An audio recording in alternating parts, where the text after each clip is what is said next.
Like when I first started, my manager was like, oh, that's a hard industry to make it in, like you're not gonna make it. My dad was a realtor and we had to file for bankruptcy, and I'm just like, well, maybe this girl right. I'm just trying to be me and do what I do, what I gotta do. You won't think that I'm just sitting on top of the world, sitting on top of the world. I'm just trying to be me, doing what I gotta do. People think that I'm just sitting on top of the world, sitting on top of the world. Hey guys, what's up? Welcome back to my channel. It is your girl DaNaizshia. If you are new, don't forget to like, comment, and subscribe.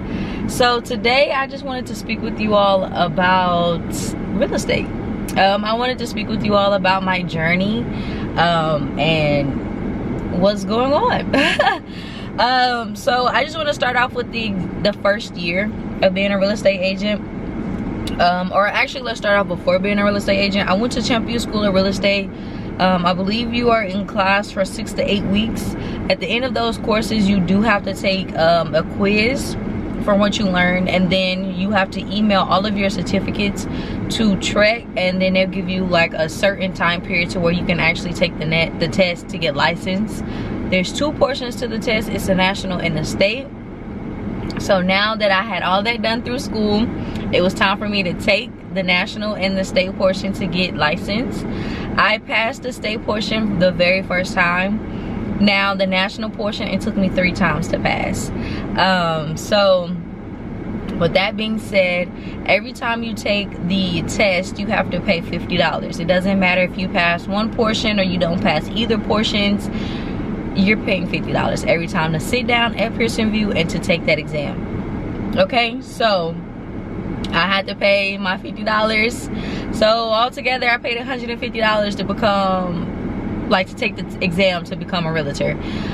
So after that 3rd time of not passing, you do have to go back to school, and I believe you have to take principles 1 and 2. Pass those, which is 2 classes. You pass those, and then you resend it to TREC, and then you get your license, or you get another opportunity to take the test within about like I think a year or 2 after you're done with school, and then you can go take the test. So it took me about, after school, it took me almost about a year, maybe 8 months to a year to finally get licensed. It took me a good minute because I was in my head, because I'm just like, how am I failing? I passed everything else the first time, and this is the only test that is making me like not a realtor. So once I did that, I decided to go with a brokerage. I'm gonna call it brokerage number 1. Now it's 3 brokerages I'm gonna talk about, so we just call it broker 1, 2, and 3. Okay, so I went to broker number 1. That broker was solely for apartment locating. Okay, it was solely for apartment locating. I wanted to get my feet wet, but I just didn't want to dive in head first. So I went to apartment locating, and as you guys know from my YouTube videos, I loved it. I was actually doing a lot better with brokerage number 1 than I was with brokerage number 2, but we're gonna get into that. Now with brokerage number 1, she taught me everything that I needed to know, and that's how I was able to hit the ground running. So within my first couple of months of being a realtor under her brokerage, I was averaging out about 4 to 5 leases a month. So I was averaging about $3,000 to $4,000 a month just getting started with being a realtor, which is phenomenal. That's what I was doing with apartment locating. And then as the time went on, I started averaging about 5 to 6 leases a month. So I started averaging about $6,000 to $7,000 a month, because at this point all of my clients were living in high rises, or rent was about $1,000. But so I enjoyed my first year being a realtor for sure, like hands down. I would not change anything. The brokers that I went with, the broker herself, I love her to this day. I had an amazing time. The only reason why I left to broker number 2 is because I wanted to get more into home sales. She only worked with apartments, and that's just solely what she was doing. And I was actually the top producing agent of her brokerage.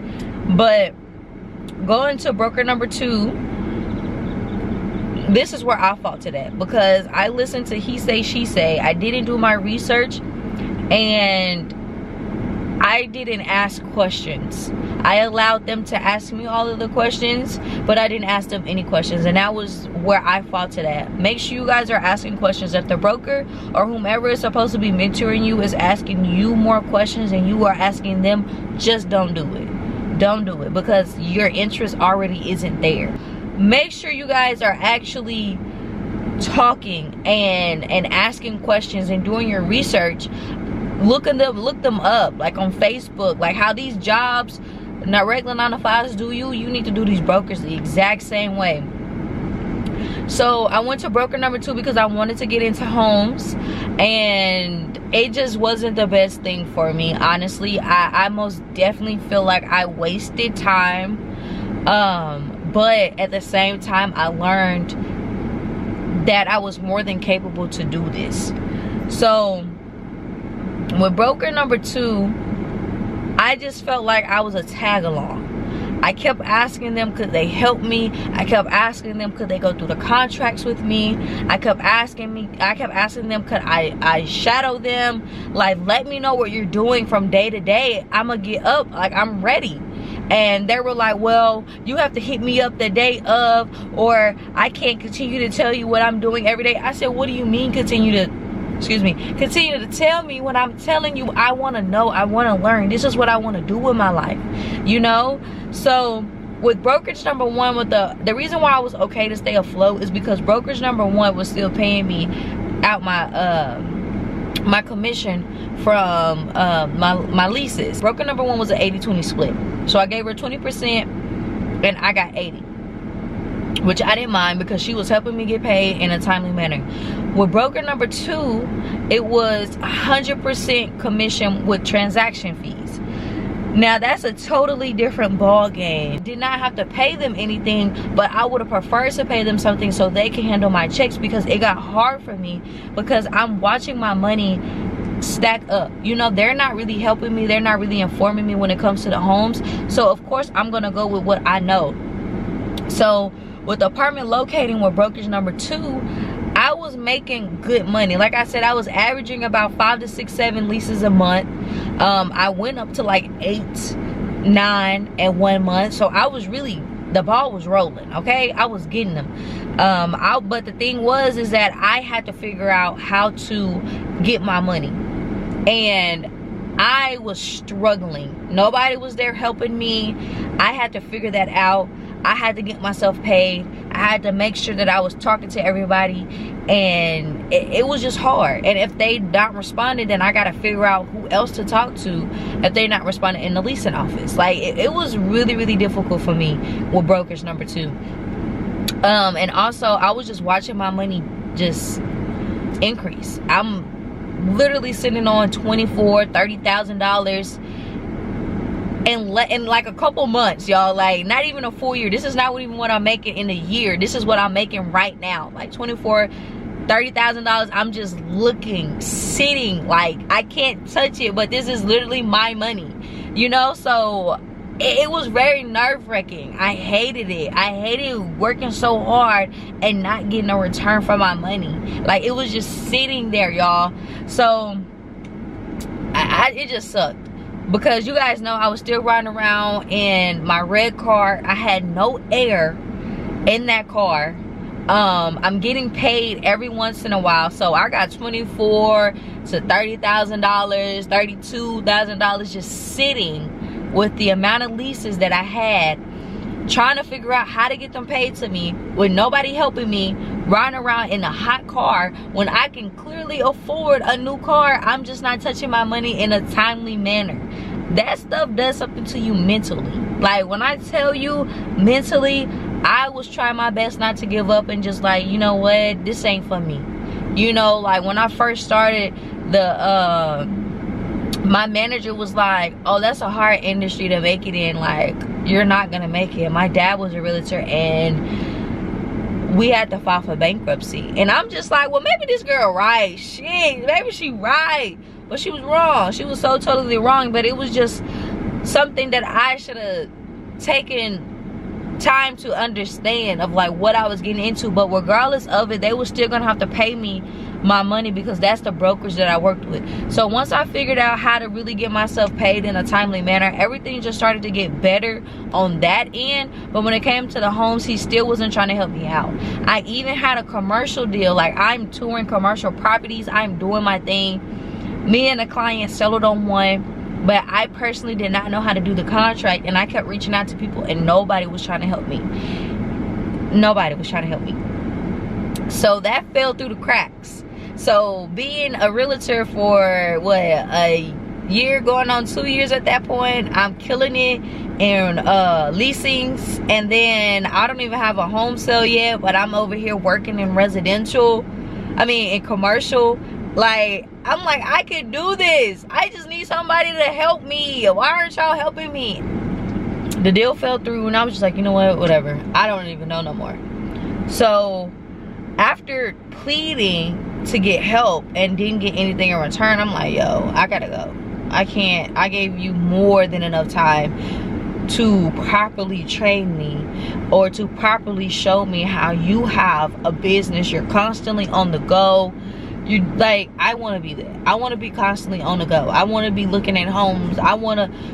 Why can't you tell me or show me what you're doing? Do you not know what you're doing to explain it? Like, what's going on? So I was just like, you know what, I'm done. I'm over it. I'm over this. I'm over you. You're not helping. I had a commercial deal fall through. Like, this isn't it. I still have yet to get a home sale, and that's the reason why I came to you, was to get a home sale. You know, but they did allow me to do an open house for them, and I was grateful for that, but that was really about it. So I go over to broker number 3. Now, broker number 3 and broker number 1 partnered together. So it's the fact that I knew broker number 1 and the fact that she did a good job with teaching me on how to do this apartment locating stuff, and she's the reason why I really got into YouTube again with posting those apartment videos on my YouTube. And that's really how I was getting a lot of you guys, was through YouTube.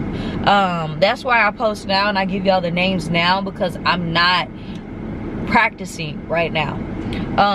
But we'll get into that. So with me being comfortable with broker number 1 and actually doing my research, and her knowing me and me knowing her and how we work, I went like, no brainer, let's go to broker number 1, and she partnered with broker number 3. Now, broker number 3, you know, that's the partner company. Broker number 3, I've never met them before. That's another thing. I should have asked to have a meeting with them and got a better understanding of who they were. Broker number 1 explained everything to me of what the company or what that team or group or agency does, and I believed her because that is what she was experiencing. But she was like right-hand man to the actual broker of broker number 3. So I'm going off of her and what she's saying because I know her. Like, you know, I'm trustive of her. Like, it's the trust between us.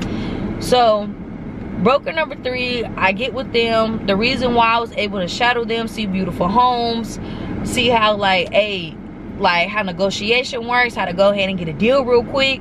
I saw all of that because broker number 1 allowed me to be with him. So when broker number 3 and broker number 1 kind of was separating, going their separate ways, doing their own things within the same entity, I started reaching out to broker number 3 because broker number 3 was more knowledgeable about homes.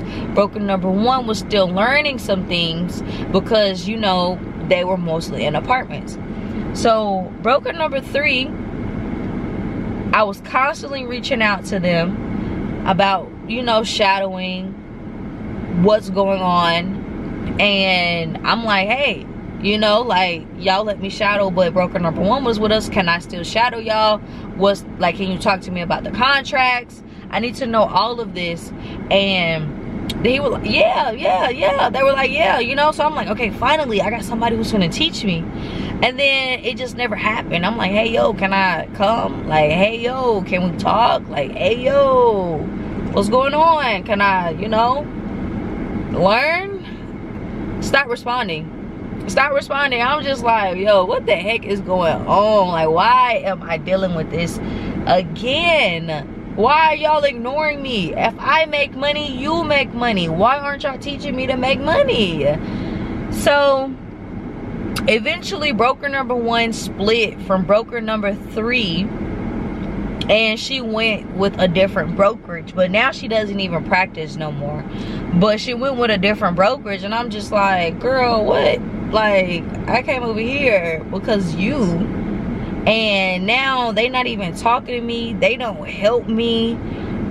I don't know what to do. You know what I'm saying? And then y'all already know I went back into something that I was familiar with. So I went right back into the apartment leases. I never stopped. My whole 2 years of doing real estate, I never stopped doing apartment locating, because that's how I was making money. Even though I wasn't touching it in a timely manner, it was still keeping me afloat to do things, you know?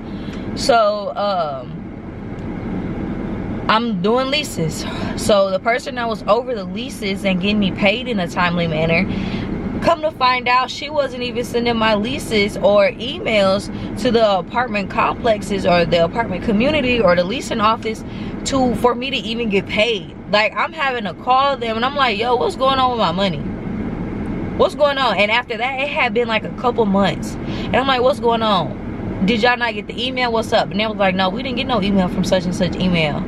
I said, are you kidding me? They were like, no. I said, oh wow. So then that girl ended up leaving. I had to handle all that by myself again, but I had already been through this to know exactly what to do. So at that time, after she left, I'm working on getting my, my money. So broker number 1 leaves. The girl that was supposed to be doing the leasing stuff, even though she wasn't doing what I needed her to do, she left. I end up getting my first home deal with an investor. They reached out to me. I got Chris actually connected the deal. So he gives me the information. I connect them. Boom. In like 2 or 3 weeks, it's like done, honestly.